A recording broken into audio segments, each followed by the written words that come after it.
like I said, just trust my work. I shoot what I shoot because I trust myself. The team trusts me, the coach trusts me, and that's just what I got to do. Just trust myself. What's been kind of the adaptation period that you've had from your first game to now? Like, how much more comfortable do you feel in game 4 as opposed to game 1? I think there's always an adaptation when you're in something new, but I feel like I'm gonna continue to compete and be me, and make my teammates better because they're gonna make me better. And Jalen, you were the only one that did play in the Illinois game, but what do you kind of take away from that kind of environment, that setting against an opponent like that, I to love take it. into the next season, take into the rest of the year? My bad. I'm sorry. I love it. That's what we're here for, to compete, play against big teams, win. That's what we're here for. So that's what we're gonna do, and we're gonna get back in, practice. And I'm glad Luke's back. I'm glad guys is coming back because we're really here and we're gonna make it popping for sure. Anything else? Anybody? All right. Thank you, guys. Appreciate it. Nice meeting y'all.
Good with the camera?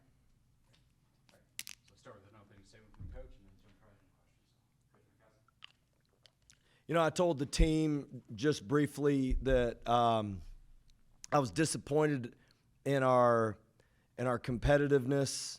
I thought Milwaukee played super hard, and they made some difficult shots, and they're a well-coached team. And I said this to our team before, they are never going to back down. I told Coach Lundy before the game, I do love his team. I think that team has a chance to win their league, and we purposely are scheduling more difficult so that we're challenged. And we started this game really flat, and you just can't let teams have rhythm, and we weren't competitive in the first half defensively like we needed to be. We lacked continuity. I thought their zone press caused us problems early, which we had 5 turnovers early, which led to some confidence for them. And honestly, we didn't give the energy that we need to in order to win real games in the Big 12 for sure. And but Milwaukee deserved a lot of credit for what they did for that. And I know our team was disappointed in the locker room, and we need to practice. So, before the game, we were talking to Luke because we've been trying to get him prepared to play. I was thankful to have Luke Bomboye back, but I was talking to Luke, and Luke's never been in a practice with Christian Anderson until this week. So it shows. I mean, we look like we're disjointed, and we need some more time together, especially that lineup where we get him out there. I thought he gave us some good minutes, especially his defensive energy. I was really impressed with Jalen Petty's fight. And I told those guys, man, we just need to be ready to practice. So tomorrow we're going to cheer on the football team and let's get the win. And then we're all focused on figuring out a way to be at our best to play Wake Forest in the Bahamas. You talked about it how in Illinois how turnovers are uncharacteristic for this team, specifically with the travels. Is that just a case of like lack of composure or anxiousness, and just how do you go about correcting that?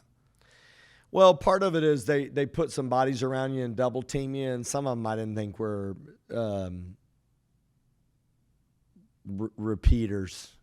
Part of it is just the aggressiveness of, guys trying to go make a play and not being, I wouldn't say on balance, but not being aware, like, really of what we're doing as a team, So we'll get better at it. I mean, we got better over the course of the game. We didn't turn the ball over. We just didn't make very many shots, and we didn't have much flow to what we did. I mean, we were pretty stagnant, honestly. It was stalled out quite a bit, and we didn't recognize the next action. They came out and changed defenses a couple times and switched some and changed the way they were guarding ball screens. They had a great plan to keep us on our heels, and we just didn't adjust quick enough to it. And honestly, it's just a lack of experience, and I got to do a better job coaching our team. I mean, we got to do a better job preparing us in these windows to get better where when we face these different changes over the course of the game that we recognize them and can attack them, not that we recognize them and look for the right option. You got to go attack people. You can't hold the ball and hope JT can dribble down close to the basket and shoot a layup. I mean, that works to some extent, but it wasn't working tonight, so you got to be able to get to the next action, and we'll get better at it. We just need to practice. Even in limited minutes, we kind of saw the explosiveness that Luke can bring, especially on the glass. For looking into the future, what kind of spark do you think he could bring to your defense as a whole? Yeah, well, I think we've got the opportunity to really separate from teams when he's out there defensively. And he's a lob threat, and we didn't get him the ball there very often because we were in the wrong spots several times too. So we just really trust him on that defensive end, and it's going to take some time to get some flow on the offensive end. He's a game changer down there defensively. Excuse me. In the first half, you only committed 1 foul, which ordinarily you'd say that's a good thing. But do you think that could have been sort of a reflection of a lack of aggressiveness on defense as well? Definitely. I thought our point of attack defense wasn't horrible, but I thought our help defense was horrible. And give them credit, too, because they were doing that continuity ball screen offense where they're running through and they were getting to the next action. I told our team, man, it's 2 different things. It's pace of play that they get you on your heels, and anytime a team plays that fast, getting the ball moving side to side, then you have a tendency to get hugged up and you get fatigued, and we did both of those. And over the possession, I showed them film at half, had 5 clips. Every one of the baskets, I showed the 2 dunks that they had without anybody contesting it, and both of them, they clipped us just good enough in a screen, and and the angle and the help defender literally was standing next to his man. And, that's just completely unacceptable. So that's what I'm saying. We need to practice. So, we need time where we can get to the bottom from an energy standpoint and still go out there and do what we're supposed to do. And the last 3 games, you haven't played great in the first half. Is that any sort of a concern, or is that just something that's going to work itself out? No, it's not a concern. And like I told you, you saw we went with 3 lineups that we haven't played in the first half of this one. And then against Illinois, we played 4 lineups that we haven't played. So it's just we lack some experience together that guys get in there and the games get kind of tight, and we've taken some pretty difficult shots that we weren't prepared to even offensive rebound on. And I don't think it's malicious in any way. It's just it's not within the flow of what we're trying to do. And part of it is the competitiveness of this group, and we've put together a good offensive team. We're not an elite level defensive team, but we have the ability to be we need to be a great one. But right now we're just an average defensive team. But we've got really good offensive pieces that we're trying to fit together, and everybody does something different. And I can just tell you it's really hard because none of these guys have practiced together as much as we need to get what we need out of it. And so the first half dilemma, I do believe honestly will take care of itself when I do a better job. Foul trouble caused a little bit of that the other day. I wouldn't have done that against Illinois, and this one more specifically was I threw Luke in there and played JT at the 4 or some, and it was pretty wild. And whenever you get Horner back, are you expecting him to help you out defensively against bigger guards? Yeah, we did struggle with defending, penetration and people scoring over the top of us. But then when you look back at the stats, we did hold them to we let them get to the free throw line, but we held them to 38% in the second half, and they didn't make a 3. Under all purposes, it's actually pretty good. It's shown its face to us, though, where we've got to figure out how to be more physical, and Leon definitely gives us a physical presence and could add some depth to that position. I don't think you've had a ton of situations like this, but the continuation rule coming into play this year, Yeah. how have you seen that kind of change? How have you seen it impact the game, if you have at all so far? Yeah, no, it's impacted the game. It impacted us at Illinois pretty good because they had some continuation plays. I thought Lawan had an opportunity to get one today and missed it.